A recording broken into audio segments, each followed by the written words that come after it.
Adama ñu dalal suñu gan Mame Matar Gueye vice-président ONG Jamra ñu ngi lay nuyu di am mbégte lool nga toogaat ci plateau bi. xanaa di la yasalaat samay njëggal ak ki ma bokkal plateau bi Adama Fall ndax 13h waroon na muy fekk. waaye jàmm bi ak yéenam yàlla ak dogalam ñëpp la soxla. waaw loolu la alhamdulilah waaw jërëjëf ñu ngi lay gërëm quand même ci disponibilité bi. ndax bëri nga ay yitte lool waaye dëgg yàlla heure bu ñu la woowee boo amul ngànt da ngay daal di teew ci plateau bi. alors ñu war a waxtaanee tey tolluwaay réew mi ñun moom tàmbale woon nañ ci wàllu politique bi waaye xam nañu ne yow li la gën a yitteel jamono yi bokk na ci loi bi ngeen bëgg ñu tëgg ko muy une loi criminalisant l'homosexualité maanaam képp kuñ jàppati ci biram borom ñaari tur yi ñu tëj la au moins 10 ans. def ko crime keroog ngeen amal benn marche pacifique fii ci Ngor ngir wax gouvernement bi fi nekk tey wala régime bi fi nekk tey muy régime mu Pastef ñëw sàmmonte ak seen dige boobu ñu defoon ne bu ñu yegsee au pouvoir dinañu criminaliser homosexualité ci Sénégal alors ban évaluation tey ngay def ci manifestation boobu ngeen amaloon àjjuma bi ñu wees. waaw d'abord comme que leeral du doy dama bëgg biiral say auditeurs ak téléspectateurs yu Télé Sénégal que suñu proposition de loi de criminalisation loolu tubaab di wax stigmatisation taxu kaa jóg maanaam di beddi ak di duut baaraam diabolisation taxu kaa jóg di ërtal ak di leen fitnaal loolu tamit ñuy wax chasse aux sorcières taxu kaa jóg maanaam di rëbb ku mu mën a doon ndax borom ñaari tur yi ay sénégalais lañ comme ñun nattoo leen dal bu ñu sañoon ñu jóge ca la ñu ne mais yàlla dafa dogal ñoom noonu ñu nekkee woon depuis 20 ans 30 ans seen taxawaay dafa soppeeku dañuy tooñ léegi dañuy neen faax ci penc mi di tooñ loolu rek indi coow li. lan nga tuddee tooñ. waaye ñun ñëpp màgg nañu dans différents quartiers populaires Médina Plateau ay borom ñaari tur nga fa woon mais problème daawul am. léegi li tax ma ne dañuy tooñ d'abord dañu am ay kuréel président Macky Sall recevoir woon na ma bi ma ko sàkkoo woon ci moom ginnaaw bi mu amee 145 sénégalais qui étaient victimes d'un trafic de migrants sëñ Bassirou Niang dig leen ne dana leen yóbbu Dubaï utal leen liggéey et cetera ku nekk mu laaj la 4 millions 500 xam nga déjà 100 personnes yi rek 450 millions la presque un demi-milliard il les a escroqués. dëgg la yóbbu na leen ba Dubaï waaye ba ñu eggee li mu waxoon ne vous aurez des contrats ñu dem ñële nekk fa nag ba argent de poste ba ñu amoon lekk sax amatuñ nekk dans une misère noire ñu woo ma j'ai contacté la voie la plus autorisée le président Macky Sall mu woo ma alors il a été très pragmatique bon ci saa si la ma boole ak Moïsa la mise en charge des Sénégalais de l'extérieur ñu yabal leen avion ñu indi leen foofu nag dama ne président dama la doon ñaan rek c'était pas prévu dans le protocole nga may ma 5 minutes rek suñu contentieux ak yow mu di le rejet de notre proposition de loi mu ne waa mais sa gars yi li ñuy bëgg kenn xamul lan la man Obama ñëw na fi tontu naa ko Justin Trudeau tontu ma ne président wax ji du loolu wax ji mooy naka la ngay amee article 319 bu code pénal ba noppi ba ñëpp a kontaan qui condamne les actes contre nature ce même état jaar ci suuf di leen jox des récépissés de reconnaissance officielle mu ne ma ne ko ah waaw ma ne ko ce ministre Aly Ngouille Ndiaye en novembre 2019 ba ma defee déclaration bi à Diine ak Jamono mu daal di leen choqué ñu convoqué ma ne ko monsieur le président convoqué wu ñu ma ay digg ak section recherche ak ministère de l'intérieur lañ ma convoqué Aly Ngouille Ndiaye toog entouré de hauts gradés de son ministère. il s'était étonné Aly Ngouille Ndiaye ne ma man day def naa 3 ans ci poste bi mais wax dëgg yàlla ay kuréelu borom ñaari tur ñu di leen jox récépissé mosul jóge sama loxo ma ne ko non ñun on ne personnalise pas nos combats wax ñu ne yow la mais fii nga toog te mu tudde ministère de l'intérieur du Sénégal ci nguur Ablaye Wade jox nañ fi juróom-ñeenti récépissé kuréelu borom ñaari tur ak lesbienne ci nguuru Macky Sall ñu yokk karaw ci xar mi joxe 7 plus 9 16 c'est paradoxal loolu moo bokk ci agenda bii ñuy xeex voilà ndax yow li nga tontu monsieur le président Obama ñëpp dégg nañ ko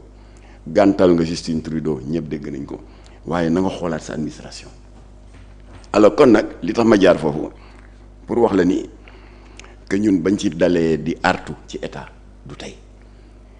ndax dañu ne président Macky Sall jubluwuñu si diaboliser qui que ce soit mais góor jigéen ñi dañuy tooñ te li tax ñuy tooñ dañuy am kuréel yi moo leen may doole ñuy joti financement ma ne ko nag conséquence su récépissé yi wax naa ko Aly Ngouille Ndiaye parce que c'est un cutus de l'État bu leen di may ñuy accéder au niveau de certaines ambassades di fa def naka su dul noonu. parce que xam nga nasaraan seen ay activités parce qu'ils sont voilà officiellement reconnus. voilà parce que xam nga nasaraan këyit la gëm. këyit la xam waaw bu ne ñii ils sont reconnus alors ma ne ko nag moo tax c'est une mauvaise image du Sénégal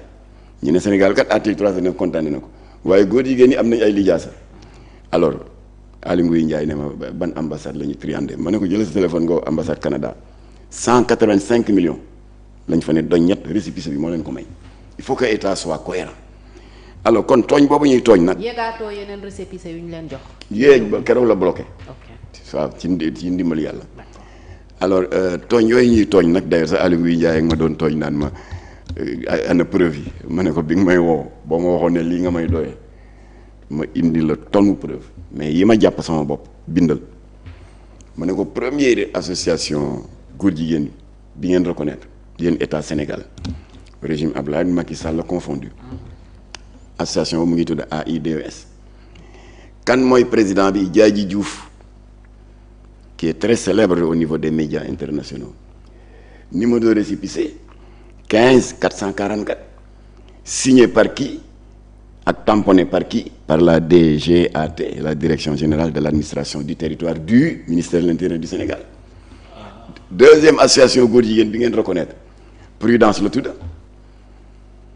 kuy président ba kuy ñàkk jom te mën a tooñ gis naa muy dem di yàq suñu der ci ambassade yi muy Jamil Bangoura nee na ñun ñoo ko menacé de mort ñun lu ñu lay doy menacé de mort ñu la ñuy naxee ambassade yi rek. Numéro de récépissé 12 345 signé par qui la DGAT direction générale de l'administration du territoire noonu laa ko topp di ko topp ba ci góor jigéen yu jigéen ñi sourire de femme te ndey Kébé jiite woon ko alors ma ne ko nag yi ci des nag yooyu mooy yi ma jàpp en tête da nga may jox sa adresse email su ma eggee yónnee la yëpp yónnee la sax document yoo ma laajul pour nga xam ban procédure ñoom ci la ñuy jaar di escroquer ambassade yi en s'appuyant sur ce document officiel kon benn tooñ a ngoog deuxième tooñ bi ils envahissent l'espace public ndax mën a tooñ weesuwul et je rends hommage à votre confrère Cheikh Oumar Ndaw à l'époque il était rédacteur en chef du journal L'As moo génne benn une boo xam ne nee na dañ jàpp un couple d'homosexuels cimetière musulman bu Soumbédioune c'était en 2005 gardien bi daal booru timis yooyu rek moo génn di yuuxu mel ni ko jommi nit ñi naan ko lan la mënul sax wax ndax il était suffoqué mu joxoñ armeel yi gos yi dugg mool yi parce que tefes Soumbédioune gi à 0 mètre fekk ñaari punkal góor jigéen ñu ngay takkaat seen tubéy dañu nekkoon ci benn bàmmeelu nitu yàlla di fa def yooyu mu am un troisième larron yore caméra haute définition di leen filmer keroog bu du woon gaawaayu le commissaire du 4e arrondissement de la Médina bain de sang dana am ndax mool yi dañ yor ay joow jigéen ñi dëkk Gueule Tapée indi kudd ci noir xale yi Baye Fall yi dëkk Fann ok indi ay kuuru Baye Fall bi alors commissaire yi moo interposé wu yóbbu leen alors le lendemain Cheikh Oumar Ndaw comme que ku xarañ la comme yow fexe na ba am quelques indiscrétions ci rapport d'audition bi ñu auditionné waa ji ne ko waa yéen comme que lu bon rek ngeen bëgg a def ak ni dëkk bi yaatoo ana boori géej ana hôtel ana vos appartements privés pourquoi ci bàmmeel bii nga xam ne ñi fi tëdd c'est leur dernier sommeil éternel ku leen mën a ñaanal nga ñëw ñaanal leen ngeen ñëw di fi yokki bàkkaar foo leen ko teg waaw dañ doon tourner benn film homosexuel pornographique comme c'est bi ne ko xam naa loolu parce que j'ai vu la vidéo mais pourquoi ci cimetière il a fait une révélation de taille nee na waa ñun film pornographique homosexuel yooyu comme que dañ koy jaay à des sites pornographiques homosexuels bu fekkee da nga ko tourner dans un lieu insolite cimetière abandonné église abandonnée mosquée abandonnée plus-value la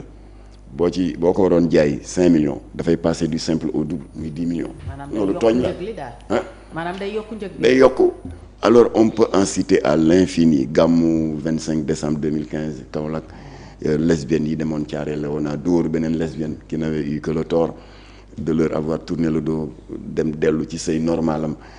ainsi de suite ba bi ci gën a ñaaw la goutte d'eau qui a fait déborder le vase mooy dans la nuit du 22 au 23 novembre 2020 fii ci grande mosquée ce haut lieu de culte gardien mi bett fa à 3 heures du matin ñaari góor yi gën ñuy njaaloo et cetera. Alors j'ai dit donc au président Macky Sall yooyu moo indi l'idée de la criminalisation parce que ma ne ko cas yooyu ma la citeel yépp kuñ ci jàpp doo def 1 mois prison kon indirectement yéen état ci ni ngeen toog di seetaan loolu yéen a ngi favoriser une culture de l'impunité. C'est dangereux parce que les populations sont en colère te ñaanuñu ko yàlla si l'État continue à croiser les bras population yi seytaane mën na leen xiir ñu jóg di ko fajal seen bopp ñaanuñu ko yàlla. Et je lui ai cité 2 États d'Afrique centrale ma ne ko chef d'État nga mën nga ko vérifier état yooyu population yi dañu mujjee face au laxisme de l'État alors créer ay brigades d'autodéfense jàpp na ñaari góor jigéen kenn ki ci église bi kenn ki ci marché bi on leur a fait subir ce qu'ils appellent le supplice du collier dañ lay yeew ba nga ne cocc fab ay pneu yu màgget di la ko solal ba mu egg ba fii ñu sotti ci essence taal ko une mort atroce bëgguñu mu am fii il faut pas pousser les populations à ce risque kon nag état na jël rolam yokk daan yi on n'a pas dit que bu ñu ko criminaliser le phénomène va disparaître déedéet dafa mel ni drogue bi rek Jamra n'a jamais dit que ba ñu criminaliser la drogue par la loi 2007-31 di loi Latif Gueye bu Jamra que dafay supprimer drogue déedéet waaye dañu ne comme que narcotrafiquants yi quand même ils ont un cerveau dañu fii day je risque 6 mois léegi 10 ans voilà day am effet dissuasif ñu ne kon dissuasion la ñu bëgg pour que borom ñaari tur bu jógati di tooñ di nga ne Sénégal wóoratul 10 ans la ñuy tëjaat ma ne ko loolu mooy criminalisation ma ne ko sax bu dee baatu criminalisation daf la jaaxal yow président de la République wala tiital leen mën nañ sax dindi baat boobu remplacer ko par augmentation des sanctions pénales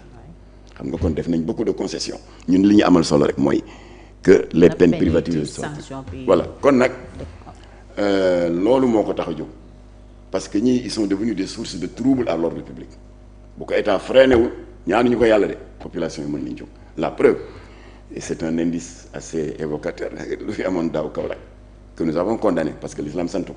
fekk góor jigéen bu ñu suul ñu sulli ko taal ko pour walla à quel degré le Sénégalais est radical ma dal seen kaw def déclaration ma ne lii du ngor du diine bu leen ko fi defati état de